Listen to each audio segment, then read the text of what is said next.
property. This is my garden. Why would I step away? I said put down the tools. Now. Young man, I live here. I'm gardening. What exactly is the problem? You're refusing to follow my instructions. I'm asking for a reason. This is my home. All right, that's it. Get on the ground. It was 10:18 on a Saturday morning in suburban Phoenix, Arizona, when Officer Matthew Harlan made a decision so absurd, so completely indefensible, that it would end his career in law enforcement within 48 hours. The elderly woman standing in her front yard landscaping wasn't committing a crime. She was retired Judge Gloria Harper, a 73-year-old black woman who'd served on the Arizona Superior Court for 31 years before retiring 2 years ago. She was planting flowers in her own front yard. What happened in the next 11 minutes would cost Officer Matthew Harlan everything, cost the city over $600,000, and become one of the most viral police misconduct videos in internet history. Because Matthew's body camera captured every single second. Before we dive into this absolutely insane story, where are you watching from? Drop your location in the comments. And hit that subscribe button right now, because what you're about to see is so outrageous, you won't believe it actually happened. Trust me on this one. Gloria Harper had lived in her house in the Arcadia neighborhood of Phoenix for 42 years. She and her late husband Leonard had bought it in 1983 when their daughter was 5 years old. Leonard had passed away 4 years ago, and Gloria lived alone now, though her daughter visited twice a week. The house was a modest ranch-style home with desert landscaping. Instead of traditional grass, the front yard featured decorative rocks, drought-resistant plants, and carefully maintained flower beds. Gloria took pride in her landscaping. It was practical for the Arizona climate and beautiful. Every Saturday morning, weather permitting, she spent 2 to 3 hours working on it. That particular Saturday, she was planting flowers. She'd bought a flat of colorful flowers from the nursery the day before, bright yellows and deep purples that would add color to the neutral desert palette. She was wearing a light blue long-sleeve shirt and comfortable pants. Her gardening tools, a small trowel, and a watering can sat on the rocks beside her. Officer Matthew Harlan was 27 years old with 4 years on the Phoenix Police Department. He'd been driving through the neighborhood on routine patrol when he saw Gloria kneeling in the yard. Something about the scene struck him as wrong. An elderly black woman in an upscale neighborhood doing yard work. Her white car was parked in the driveway behind her. In Matthew's mind, this didn't add up. He'd made assumptions about who lived in this neighborhood and who did the yard work in this neighborhood, and those assumptions were about to destroy his life. He parked his patrol car and got out. He walked up the driveway with his hand resting on his service weapon, an intimidation posture he used frequently. His body camera was recording everything. "Ma'am, put down the tools and step away from the property." Gloria looked up, confused. She'd been focused on her planting and hadn't heard the car pull up. "This is my garden. Why would I step away?" "I said, put down the tools. Now." Gloria slowly stood up, her knees protesting after kneeling for 20 minutes. She was 5'2", weighed maybe 115 pounds, and moved like someone in their 70s. Not exactly a threat. "Young man, I live here. I'm gardening. What exactly is the problem?" Matthew's mind had already categorized her. Yard worker, trespasser, possible burglar. The fact that she claimed to live there only made him more suspicious. In his experience, criminals always had excuses. "You're refusing to follow my instructions." Gloria's confusion turned to irritation. "I'm asking for a reason. This is my home." "All right, that's it. Get on the ground. Hands behind your head." The absurdity of the command didn't register with Matthew. He saw a suspect refusing to comply. He saw someone claiming ownership of property he assumed they couldn't own. He saw a situation that needed to be controlled. Gloria stared at him in disbelief. "Excuse me? I said get on the ground. Now." Quick question for you watching. Would you comply with an order like this in your own yard? Type your answer in the comments. Gloria's voice was steady but firm. "Officer, I will not get on the ground. I'm a 73-year-old woman with arthritis. I just stood up. I'm not getting back down on the ground in my own yard." Matthew moved closer, hand now gripping his weapon. "You're refusing a lawful order. That's obstruction." "It's not a lawful order. You have no reason to detain me. I'm on my own property doing yard work." A neighbor across the street, a man named Javier Montoya, had heard the raised voices and come outside. He saw what was happening and immediately pulled out his phone to record. He'd known Gloria for 15 years. She'd baked cookies for his kids. She'd written a letter of recommendation when his son applied to law school. Javier called out, "Officer, that's Judge Harper. She lives there. What are you doing?" Matthew spun toward him. "Sir, step back. This doesn't concern you. It concerns me when I see my neighbor being harassed in her own yard. That's retired Judge Gloria Harper. She's lived there longer than I've been alive. Matthew ignored him. He turned back to Gloria. Final warning, get on the ground, or I will put you on the ground. Gloria's hands were shaking now, not from fear, from anger. 42 years in the legal system, 31 years as a judge, thousands of cases, hundreds of trials, and now she was being threatened with physical force in her own front yard for planting flowers. I want your badge number. I want your supervisor's name, and I want it right now. Matthew grabbed her arm. That's it. You're under arrest.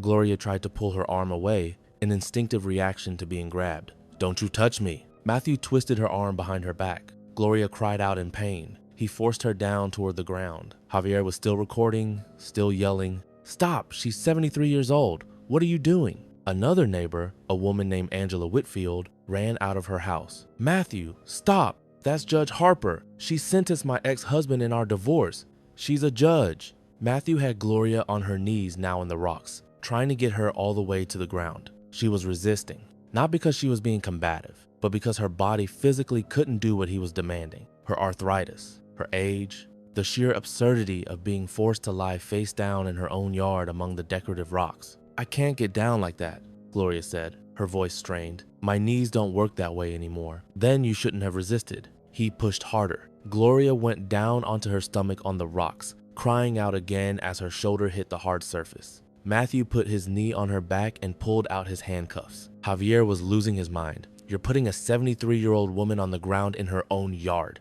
Are you insane? Other neighbors were coming out now. Someone else was recording. Someone was calling 911 to report an officer attacking an elderly woman. Someone else was shouting Gloria's name, asking if she was okay. Matthew got one handcuff on Gloria's wrist. The metal was tight, too tight. Gloria gasped as it dug into her skin.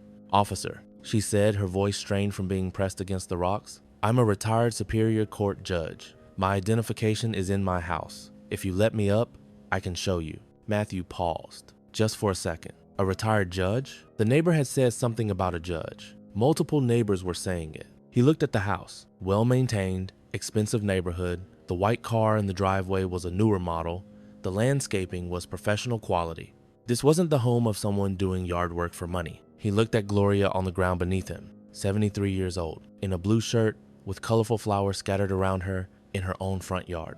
The absurdity of the situation finally penetrated his consciousness. You're a judge? Retired. Superior Court. 31 years. Angela called out from her yard. Matthew, I'm telling you, she's Judge Harper. She's famous. She was one of the toughest judges in Maricopa County. Matthew slowly removed his knee from Gloria's back. He looked at the handcuff on her wrist. He looked at the gathering crowd of neighbors. He looked at his body camera, still recording everything. He'd just handcuffed and forced to the ground a 73-year-old retired judge in her own front yard for the crime of planting flowers. I'm going to let you up, he said quietly. How generous of you, Gloria replied, her voice dripping with sarcasm. He helped her to her feet. She winced as she stood, her shoulder and knees aching from where she'd hit the rocks. He removed the handcuff from her wrist. There was already a red mark forming. I apologize for the misunderstanding, Matthew said. Misunderstanding? Gloria's voice was sharp. You ordered me to the ground in my own yard. You put your hands on me. You handcuffed me. You used physical force against a 73-year-old woman who was planting flowers. That's not a misunderstanding. That's assault. Javier was still recording. Judge Harper, do you want me to call someone? Call my daughter, Gloria said, and call my attorney. This young man is going to learn that there are consequences for his actions. Do you think the officer should face criminal charges? Type yes or no in the comments. Matthew tried again. Ma'am, I was responding to what I thought might be a trespassing situation. Based on what? A 73-year-old woman planting flowers? Did you see me breaking into the house? Did you see me stealing anything? Did you have any actual reason to believe I was trespassing? Silence. You saw a black woman doing yard work in a nice neighborhood and assumed I was the help, isn't that right? More silence. Get off my property, Gloria said, and expect to hear from my attorney on Monday morning. Matthew walked back to his patrol car. His hands were shaking. The neighbors were all still watching. Multiple cameras had recorded everything. His body camera had recorded everything. He got in his car and sat there for a moment, trying to process what had just happened. He'd assaulted a retired judge in her own yard, on camera, in front of a dozen witnesses. His career was over. He just didn't know it yet. Gloria went inside her house, her shoulder and knees still aching. She looked at the footage from her doorbell camera on her phone. It had recorded everything from a different angle. Matthew approaching. The confrontation. Gloria being forced to the ground on the rocks, the handcuffs. She saved the video. She emailed it to herself at 3 different email addresses. She uploaded it to cloud storage. Whatever happened next, the evidence was secure. Her daughter arrived 20 minutes later. When she saw the red mark on her mother's wrist and heard what happened, she started crying. Not sad tears, angry tears. "Mom, we're calling the police chief right now." "Already done," Gloria said. "I called him myself. He's sending someone over." The Phoenix Police Department's response was swift. A lieutenant arrived within the hour. He watched the body camera footage. He watched the doorbell footage. He listened to Gloria's statement. He looked at the marks on her wrist and the scrapes on her knees from the rocks. He took photographs. Then he went outside and spoke with the neighbors who'd witnessed everything. He collected their statements. He got copies of their videos. By the end of the day, every major news outlet in Phoenix had the story. "Retired judge handcuffed while planting flowers in own yard" was the headline. The body camera footage had been released to the media. By Sunday morning, it had been viewed 10 million times. The Internal Affairs investigation was opened Monday morning. The investigator was Commander Susan Donnelly, a 25-year veteran known for not tolerating nonsense from anyone, regardless of rank. She started by watching all the video footage. The body camera showed everything from Matthew's perspective: his approach, his aggressive posture, his escalating demands, Gloria's calm responses. The moment he grabbed her, the moment he forced her down onto the rocks, the handcuffs, all of it crystal clear. But there was more footage. The doorbell camera showed it from the front angle. Javier Montoya had recorded from across the street. Angela Whitfield had recorded from her yard. Another neighbor had recorded from a second-story window. Every angle showed the same thing: an officer using force against an elderly woman in her own yard with no justification. Commander Donnelly then pulled Matthew's entire service record, and what she found was troubling. Over 4 years, Matthew had generated excessive force complaints at a rate 3 times higher than the department average. He'd been involved in 7 incidents where suspects claimed he used more force than necessary. But here's what made it worse. All 7 suspects were minorities: 3 black, 2 Hispanic, 2 Asian. 0 white suspects had filed excessive force complaints against Matthew, and all 7 complaints had been marked insufficient evidence or no misconduct found. Each incident had been reviewed in isolation. Each time, Matthew's version of events had been accepted. Each time, the complaint had been dismissed. Commander Donnelly didn't just read the reports. She pulled the body camera footage that accompanied each incident, footage that had been reviewed by the initial investigators but apparently not scrutinized carefully enough. One incident from 2 years earlier involved a Hispanic teenager skateboarding in a shopping center parking lot. Matthew's report said the teen had been aggressive and threatening, requiring physical intervention. The body camera footage told a different story. The teen was riding away when Matthew grabbed him from behind and slammed him to the ground. The teen suffered a broken arm and a concussion. The complaint was dismissed because Matthew's report claimed the teen had turned toward him aggressively. The footage showed no such thing. Another incident from 18 months ago involved a black man pulled over for a broken taillight. Matthew's report said the man reached toward the center console, forcing Matthew to deploy pepper spray for officer safety. The body camera footage showed the man's hands on the steering wheel the entire time. He never moved them. He was pepper sprayed while sitting completely still. The complaint was dismissed because Matthew claimed he saw furtive movement. The footage contradicted this claim entirely. A third incident involved an Asian college student stopped while walking home from campus at night. Matthew's report said the student matched the description of a burglary suspect and became belligerent during questioning. The body camera showed a confused, polite student asking why he was being stopped. Matthew never articulated what description he matched. The student was detained for 40 minutes before being released with a warning for suspicious behavior. The complaint was dismissed as no misconduct found. Commander Donnelly cataloged every incident. She created a timeline. She documented the pattern that should have been obvious years ago if anyone had been looking. She also pulled Matthew's training records. He'd attended de-escalation training twice. He'd passed the tests with acceptable scores. But his real-world behavior showed no evidence he'd absorbed any of it. His first instinct was always force. His first response was always control. His interactions showed no attempt to assess situations or consider alternatives. The pattern was undeniable. Matthew used excessive force. He used it disproportionately against minorities. He justified it with false or exaggerated claims. And he'd been getting away with it because each incident was reviewed in isolation, without anyone connecting the dots. Commander Donnelly's report was 63 pages long. Her conclusion: Officer Matthew Harlan demonstrates a pattern of excessive force, racial bias in enforcement,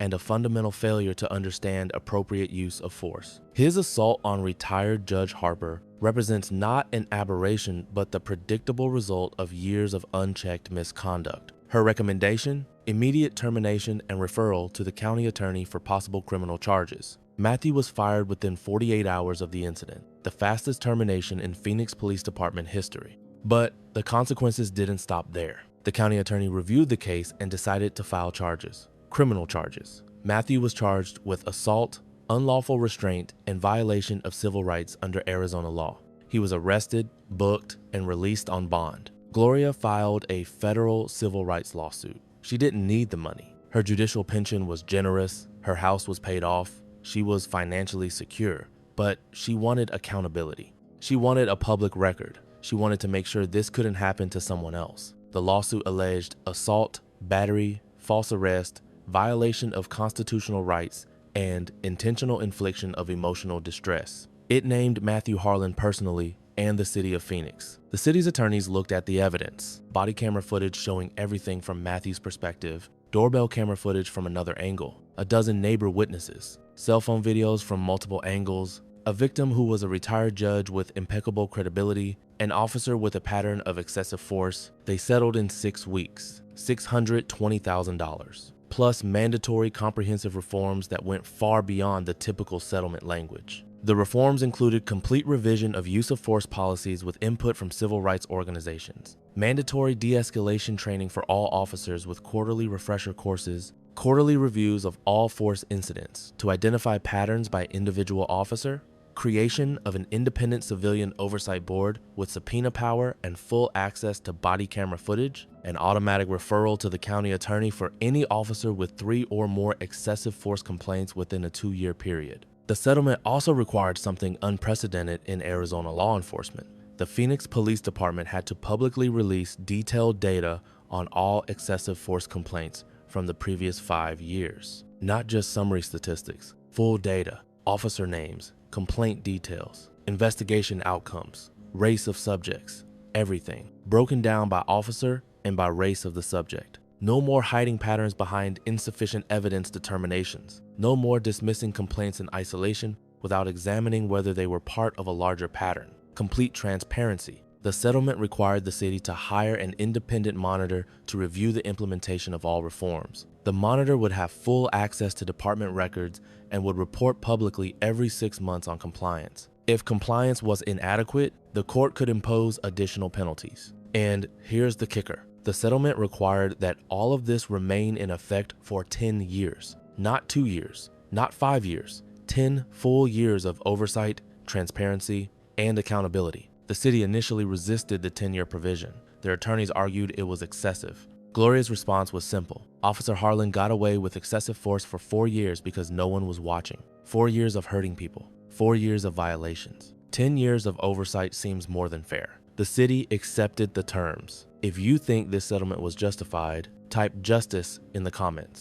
The settlement press conference was covered by every media outlet in Arizona and many national outlets. Gloria stood at the podium, her wrists still showing faint marks from the handcuff. I'm a 73-year-old woman who served this community for 31 years as a judge. I dedicated my career to justice and fairness. And I was assaulted in my own front yard by a police officer who saw me planting flowers and decided I was a criminal. Not because I did anything wrong, but because he looked at my face and made assumptions about who belongs in that neighborhood and who doesn't. She paused, looking directly at the cameras. I'm fortunate. I'm a retired judge. I know the law. I know my rights. I had neighbors who stood up for me. I had cameras that recorded everything. But what about everyone else? What about the people who don't have those advantages? How many people has Officer Harlan hurt who didn't have the resources to fight back? Those are the people I'm thinking about. That's why this case matters. The press conference went viral.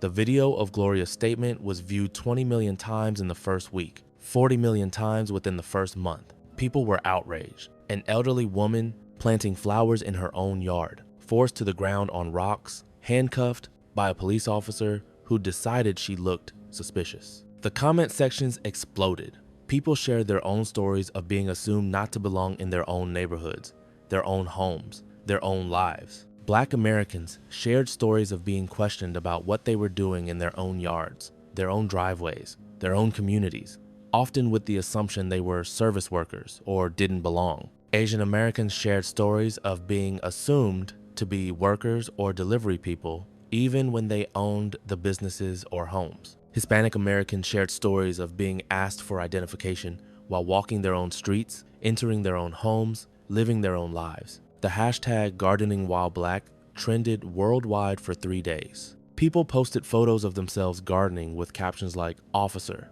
I own this house," and "Yes, this is my yard." The irony and anger were palpable, but the impact went beyond social media. The body camera footage was picked up by every major news network. CNN ran a special segment. MSNBC interviewed Gloria. CBS News did a feature on racial profiling in affluent neighborhoods. The story resonated because it was so absurd and yet so recognizable. Civil rights organizations used Gloria's case as a rallying point. The ACLU launched a nationwide initiative documenting similar incidents. They created a database where people could report being questioned or detained in their own homes or neighborhoods. Within 6 months, they had over 8,000 reports. The patterns were undeniable and disturbing. Law enforcement organizations had mixed reactions. Some condemned Matthew's actions as inexcusable. Others tried to defend him, arguing he'd made a judgment call. But those defenses crumbled when the pattern of his previous conduct became public. This wasn't one mistake. This was systemic misconduct. The comment sections were predictable in some ways. Some people defended Matthew, saying he was just trying to protect the neighborhood. Others pointed out that he'd assaulted an elderly woman for planting flowers. But overwhelmingly, people recognized the absurdity and the underlying racism of assuming a black woman couldn't own a home in that neighborhood. The criminal case against Matthew went to trial 9 months later. The jury deliberated for less than 3 hours, guilty on all counts. He was sentenced to 18 months in jail, 3 years of probation, and permanent prohibition from working in law enforcement anywhere in Arizona. He served 11 months of his sentence before being released on good behavior. When he got out, he tried to find work, any work, but his name was now permanently linked to the viral video of him forcing a 73-year-old retired judge to the ground in her own yard for planting flowers. No one would hire him. He applied to over 40 jobs in 6 months, construction companies, delivery services, retail stores. Everyone rejected him. Some specifically cited the incident. Others just said they'd gone with other candidates. He eventually moved out of state, changing his name legally to escape the association. Last anyone heard, he was working night shifts at a warehouse in Nevada, making $14 an hour. His wife divorced him while he was in jail. His parents stopped speaking to him. His former friends wouldn't return his calls. The viral video had destroyed every relationship in his life. He tells himself he was just doing his job, that he made a judgment call, that it was an honest mistake. But late at night, alone in his apartment, he knows the truth. He saw a black woman doing yard work in an affluent neighborhood and assumed she was the help or a trespasser. He saw someone he thought didn't belong, and he decided to assert his authority, and it cost him everything. Gloria still lives in the same house. She still gardens every Saturday morning when the weather permits. She planted those colorful flowers that same afternoon after Matthew left. They bloomed beautifully that spring and summer, bright yellows and deep purples adding color to her desert landscaping. She gets recognized sometimes now. People see her in the grocery store or at the nursery and say, "You're Judge Harper from that video." Most are supportive. Some share their own stories. A few thank her for standing up. The body camera footage is now used in police training academies across 42 states. It's shown as the definitive example of what not to do, how assumptions based on race and age can lead to catastrophic decisions, how failure to assess a situation properly can destroy a career. The Phoenix Police Department implemented all the required reforms. The excessive force data was made public on a dedicated website. The patterns that emerged were shocking but not surprising to anyone who'd been paying attention.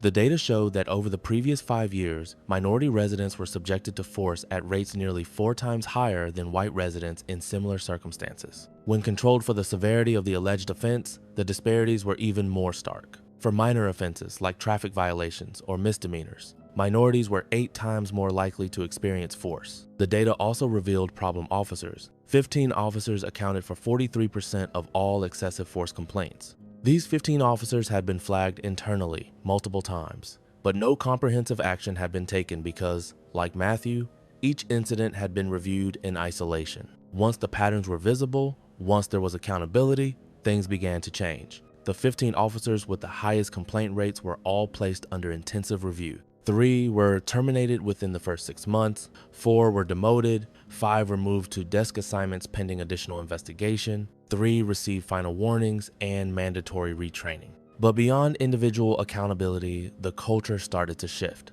Officers knew they were being watched. They knew their use of force statistics would be analyzed quarterly. They knew patterns would be identified and addressed. And the incidents decreased. Not overnight, not completely, but measurably and consistently. In the first year after the settlement, use of force incidents decreased by 32%. In the second year, they decreased by another 18%. The racial disparities narrowed, though they didn't disappear entirely. Progress, not perfection, but real, documented progress. 3 other officers were terminated in the 18 months following the release of the data. All 3 had patterns similar to Matthew's: excessive force, racial disparities, incidents that had been dismissed individually but looked very different when viewed as a pattern. Gloria wrote an op-ed for the New York Times titled, "I Was Gardening While Black." It went viral in its own right.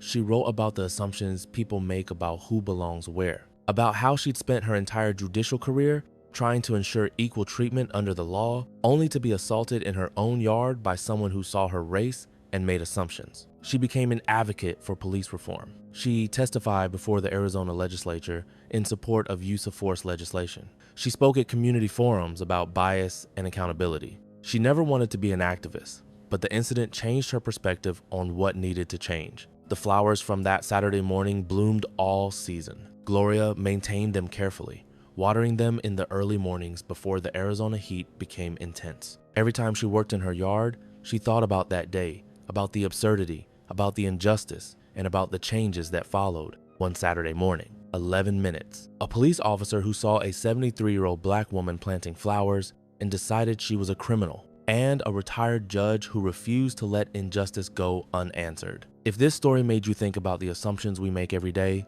share it. Hit subscribe for more stories about accountability. And drop a comment. Have you ever been assumed not to belong somewhere you absolutely belonged? Tell your story. See you in the next one.